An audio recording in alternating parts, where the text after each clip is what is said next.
Et oui, les régionales arrivent avant les présidentielles, bien sûr, et c'est le temps des grands rassemblements, des grandes embrassades, des PAX. Effectivement, écoutez, la politique, as usual, hein, c'est pas nouveau, mais en ce moment, ça prend une tournure singulière avec ce qui s'est passé en région Provence-Alpes-Côte d'Azur. Et oui, il y a pas longtemps encore, voici ce que disait Renaud Muselier, mercredi 28 mars, c'est-à-dire il y a un mois, très exactement, au micro d'Apolline de Malherbe sur BFM TV. Écoutez ce que disait Renaud Muselier, l'actuel président de Provence-Alpes-Côte d'Azur. Est-ce que La République En Marche va vous soutenir? Est-ce que vous serez le candidat des deux? Sûrement pas. Sûrement pas. C'est pas beau, ça, de dire sûrement pas. Voilà, il y a un mois, c'était sûrement pas. Et puis, hier, ça y est, la secrétaire d'État aux personnes handicapées, Sophie Cluzel, qui était la chef de file de La République En Marche pour les régionales de PACA, eh bien, elle s'est retirée. Ils auront effectivement des sièges au conseil régional si Renaud Muselier est élu. Enfin, ça y est, ce sont les grandes embrassades, retrait de la liste LREM au profit du président Renaud Muselier. Jean Castex a dit voilà, c'est ce qu'il faut faire, nous sommes ensemble. Et vraiment, Gabriel Attal est parfait. Il est dit, c'est dans notre ADN. Ah oui, c'est dans l'ADN, paraît-il, que LR et LREM se retrouvent. On s'est engagé en 2017 derrière l'idée du dépassement politique et le fait que les hommes et femmes ne sont pas prisonniers derrière des étiquettes politiques. Et on assiste aujourd'hui à une nouvelle étape de ce dépassement au niveau local, mais aussi à une clarification au niveau national pour les Républicains. Alors attention, les Républicains, ça veut dire ou vous êtes avec La République En Marche, ou alors, eh ben, on ne sait plus ce que vous êtes. Et d'ailleurs, Christian Escrosi, le maire de Nice, a soutenu Renaud Muselier pour que la région continue à parler des valeurs de tolérance, de responsabilité. Et contrairement à ceux qui ne pensent qu'aux échéances présidentielles ou législatives, nous n'avons pour objectif que de faire avancer les Alpes, la Provence et la Côte d'Azur, qu'en termes nobles, ces choses-là sont dites. Mais Christian Jacob, le président des Républicains, il n'est pas tout à fait d'accord. Et voici le communiqué de Christian Jacob. Il dit, après l'annonce des petites manœuvres électorales en PACA par M. Castex, Renaud Muselier, conformément aux règles des Républicains qui imposent qu'il n'y ait aucun accord de premier tour avec LREM, ne pourra pas bénéficier de l'investiture LR. La peur de perdre des uns, ajoutée au cynisme des autres, n'a jamais fondé une ligne politique. Voilà, bonjour David Lisnard. Bonjour. Écoutez, heureux de vous avoir avec nous, comme toujours. Là, on ne parlera pas de Romain Gary, aujourd'hui en tout cas. Mais nous allons en reparler, bien sûr, mais nous allons parler de ce qui se passe en ce moment. Alors, dites-moi, vous êtes maire Les Républicains de Cannes. Vous vous êtes engagé depuis quelque temps et on vous entend de plus en plus, je dirais de plus en plus fortement. Qu'est-ce qui se passe alors? Voilà, d'un côté, c'est un Renaud Muselier qui dit non, pas question, il y a un mois. Et puis maintenant, grandes embrassades, je ne sais pas si c'est un Pax ou un mariage. Qu'en pensez-vous? Vous avez parfaitement résumé, c'est manifestement des manœuvres politiciennes comme on en voit de temps en temps et qui sont extrêmement loin des enjeux du pays. L'enjeu, c'est pas LR, c'est pas un parti, c'est pas ça l'enjeu. L'enjeu, c'est d'avoir une vitalité démocratique. Et si on veut qu'il y ait démocratie, il faut qu'il y ait choix. Donc on ne peut pas réduire la vie politique à un choix entre En Marche et ses supplétifs et le Rassemblement national. Donc tout ça n'est pas très glorieux et tellement éloigné des défis qui sont les nôtres, ceux de notre pays, pour retrouver la prospérité, pour retrouver de la sécurité, pour lutter contre l'immigration incontrôlée, pour retrouver une ambition éducative, une ambition culturelle, une ambition scientifique, industrielle. Voilà. Donc je crois que c'est pas du tout. Il ne faut pas négliger ce qui se passe. Parce il y a eu un aveu, le crime était signé hier par le Premier ministre, qui l'a fait à la demande du Président de la République, parce que j'étais même très surpris que le Premier ministre et le Président de la République, dans cette période très douloureuse de crise sanitaire et de crise économique et sociale, et le temps de recevoir à l'Élysée des candidats pour parler d'accords politiciens. Mais on voit bien que ce qu'on nous avait vendu comme un nouveau monde, finalement, est un petit peu parfois ce qui est le pire dans l'ancien, c'est-à-dire du conformisme technocratique qui dirige et le régime des partis, des arrangements politiques donc qui peuvent de temps en temps s'exprimer. Voilà. Ça rappelle quelqu'un qui parlait des petites soupes qui mijotent dans les petits pots. Et exactement, c'est ce que le général de Gaulle évoquait lorsqu'il parlait de la tambouille. Mais au-delà de cela, d'ailleurs la formule de Christian Jacob est bonne, c'est-à-dire que c'est une sorte d'alliance de la peur et du cynisme.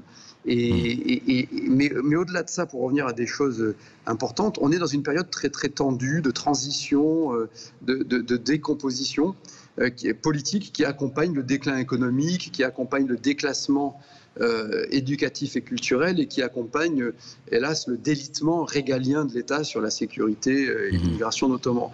Et on est, vous voyez, ça fait penser à Gramsci, quoi, dans les cahiers de prison. C'est-à-dire la crise consiste précisément dans le fait que le vieux ne veut pas mourir et que le neuf ne peut pas naître. Ouais. Et ensuite, alors je ne sais plus de mémoire, mais il disait c'est dans ce clair-obscur que surgissent des monstres, quoi. Et que les phénomènes morbides les plus variés s'expriment.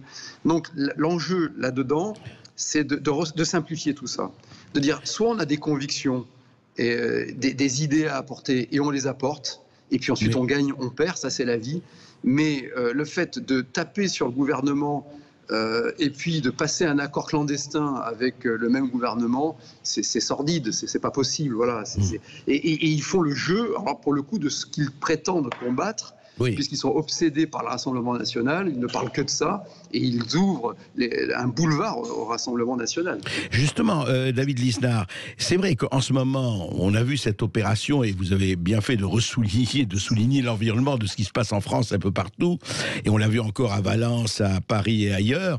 Mais comment vous expliquez? Ils ne voient pas, ces gens-là sont quand même dans les régions, ils ne voient pas le ressenti que peut avoir la population devant justement ce que vous appelez la tambouille politicienne, qui a été en plus de façon tellement visible et tellement éclatante. Enfin, c'est quand même assez étonnant, je dirais. J'aimerais que le maire psychologue m'explique ça.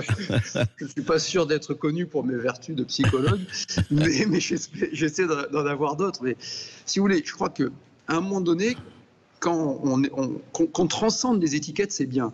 Qu'on ramène des personnes d'autres bords, c'est bien. Si on fait de la politique, c'est pour faire valoir des convictions, des idées, et amener des personnes qui pensent différemment pour construire un projet. Donc, qu'un président d'exécutif qui se présente pour, à nouveau devant le suffrage, essaie de ramener des gens d'opinions différentes, de profils différents, plus au centre, plus à droite, moi, il n'y a pas de problème.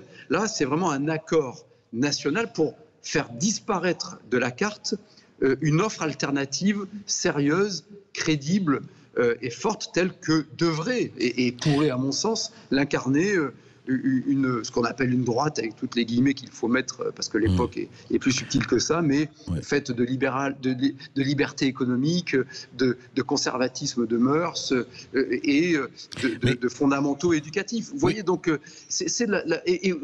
pour répondre à votre question, je pense qu'à un moment donné, il s'imagine que ça ne se verra pas, que les éléments de langage répétés de façon avec la grosse propagande fonctionneront, diront oui, on a fait ça pour dépasser les intérêts locaux. Voilà, et je crois qu'effectivement, et peut-être que l'attrait de futurs postes, de promesses dans des gouvernements fait oublier ce que Orwell appelait la décence commune. Oui, est-ce que nous pouvons appeler aujourd'hui la lutte des classes remplacée par la lutte des places? C'est une jolie formule. Mais en fait, au-delà de ça, que deviennent, quand même, vous parlez de la droite, et on peut en parler, mais la droite, les républicains, etc., est-ce qu'on ne veut pas, quelque part, ou en haut lieu, ou ailleurs, la mort des républicains? Parce que avec l'assentiment de certains qui sont prêts à à disparaître. Oui, c'est ce qui est en jeu. Alors, vous comprenez, la mort d'un parti politique, c'est pas bien grave. Que les Républicains on n'a pas toujours brillé. Enfin, je veux dire, mais c'est ce qu'ils veulent. Mais le problème derrière tout cela, je le répète, c'est que ça se fait au détriment de l'intérêt du pays. La démocratie, c'est le pire des systèmes après tous les autres, disait Churchill. Pour qu'il y ait démocratie, il faut qu'il y ait des offres fortes, alternatives, raisonnables qui s'affrontent. Et aujourd'hui, on voit bien que par cynisme, l'exécutif, et en particulier le président de la République, veut, mais je le dis depuis des années, je le dis depuis 2017, essaie de s'inscrire dans une dialectique exclusive et à mon sens mortifère entre lui-même, c'est-à-dire En Marche, et l'exécutif, et le Front National, en pensant que c'est une martingale pour gagner les élections. Or, tout ça est foutu. C'est archaïque. Il est dans un schéma complètement dépassé, le président de la République. Oui, on est et puis, il y a quand même un autre point qu'on n'a pas évoqué. Oui. C'est le fait qu'ils sont incapables de faire des listes. C'est-à-dire que aujourd'hui, l'exécutif a tous les pouvoirs, mais il n'a aucune emprise locale. Et c'est pour ça que la démarche de Bruno Muselier, que l'on apprend, moi je l'ai apprise hier, samedi soir, par une alerte du JDD, quoi. Alors que encore quelques jours avant, il nous disait qu'il n'y aurait pas de fusion de liste et pas d'accord. Ouais. J'ai le point là de cette semaine sous les yeux, qui est sorti il y a 5 jours. Ouais. Voilà. Malgré les déjeuners d'Emmanuel Macron avec Hubert Falco puis Christian Estrosi, donc c'est comme ça que je l'ai appris, le président Muselier a décidé qu'il n'y aurait pas de fusion avec la liste En Marche de Sophie Cluzel avant le premier tour. Voilà, ça c'est ce qu'on achète en kiosque le jeudi et le samedi. Ouais. Donc comment voulez-vous qu'en tant que citoyen on s'y retrouve? C'est calamiteux. Voilà, que vous dire de plus? Et je le répète, l'enjeu c'est pas la survie de LR. L'enjeu ce n'est pas LR, c'est d'être clair. L'enjeu ce n'est pas LR, c'est l'avenir du pays. Et quand on a des vraies convictions, quand on pense que ces convictions méritent d'être entendues et d'être soumises au suffrage, on ne peut pas s'asseoir comme ça sur une tradition politique, une offre politique qui est dans le 21e siècle, avec de bons fondamentaux hérités du gaullisme, du libéralisme, de la démocratie chrétienne. On ne peut pas abandonner tout ça pour des manœuvres politiciennes sordides. Et je vous rappellerai une autre phase, David Lisnard, du même Winston Churchill. L'homme d'État pense aux futures générations, le politicien ne pense qu'à sa réélection. Et voilà, c'est qu'une fois de plus, Churchill avait la formule juste. Merci beaucoup, David Lisnard. Merci à vous. Et à très très vite.